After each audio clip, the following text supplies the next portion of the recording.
After an 18-month hiatus, Ethiopian Airlines has resumed commercial flights to and from Mekelle, the capital of the Tigray region, on Wednesday. Families rejoice as they are finally reunited with their loved ones after the 2-year-long conflict opposing the Tigray People's Liberation Front and the Ethiopian government was brought to a halt by an agreement between both parties to cease hostilities and return to constitutional order last month.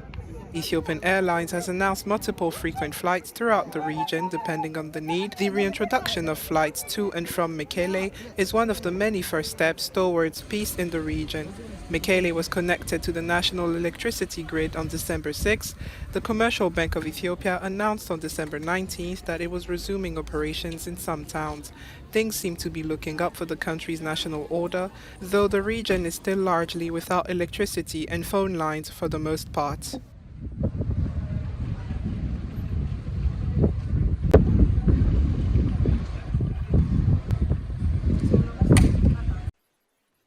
An Ivorian court has sentenced a total of 11 defendants to life in prison for the jihadist attack in the resort town of Grand Bassam in March 2016.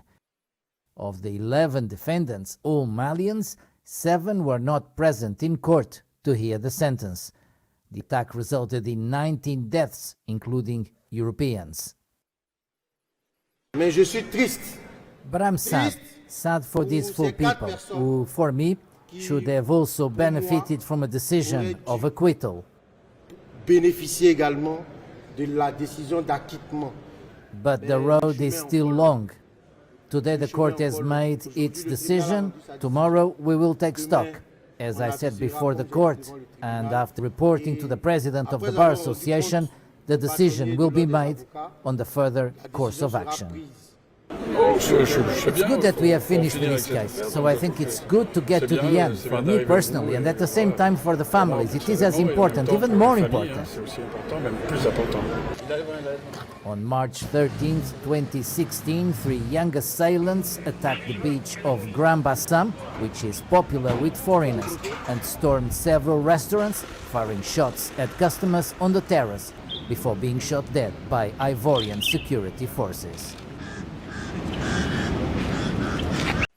A court in Ivory Coast's largest city, Abidjan, sentenced 4 defendants to life behind bars for the 2016 jihadist attack in the Ivorian resort town of Grand Bassam. The attack resulted in 19 deaths, including several Europeans.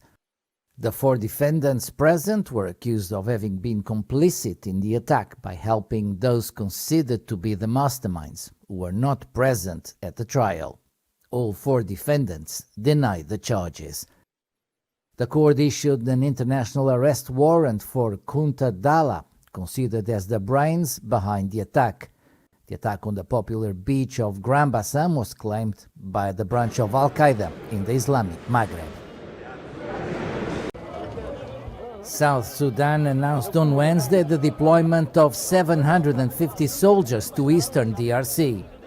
Heavy fighting in recent months between DRC forces and the M23 rebels prompted the East African community to deploy a joint regional force that includes forces from Kenya, Burundi and Uganda. At the ceremony in the capital, Juba, South Sudanese President Salva Kiir urged the soldiers to keep the order and protect civilians. Now you are an organized force, and you are now going to keep the peace, even though you are not wearing a blue helmet. But the blue helmet that you are wearing now will change into blue, and it will change according to your performance that you are going for. And if you are going to the next mission, you will be going with a blue helmet.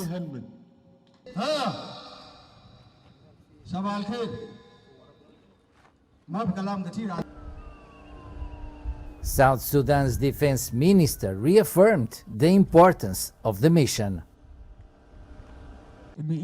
Since we became independent, this is the first mission for us to be part of in order to bring peace to the region. And that is very important because in our country here, we have peacekeepers to keep the peace for us. But now we are going to bring stability and peace, and bring total peace to Congo and all our borders. The announcement of the deployment came barely 4 months after thousands of fighters, including former rebels loyal to Salva Kiir and his rival Vice President Riek Machar, were integrated into South Sudan's army.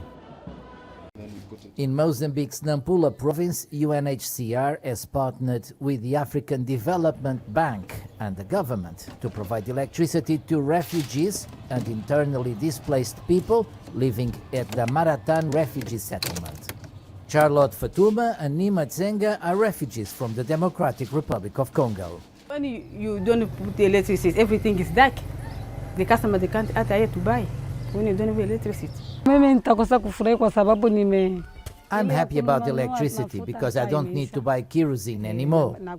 It helps me a lot. My children are happy because the young ones used to be afraid of the night because it was dark.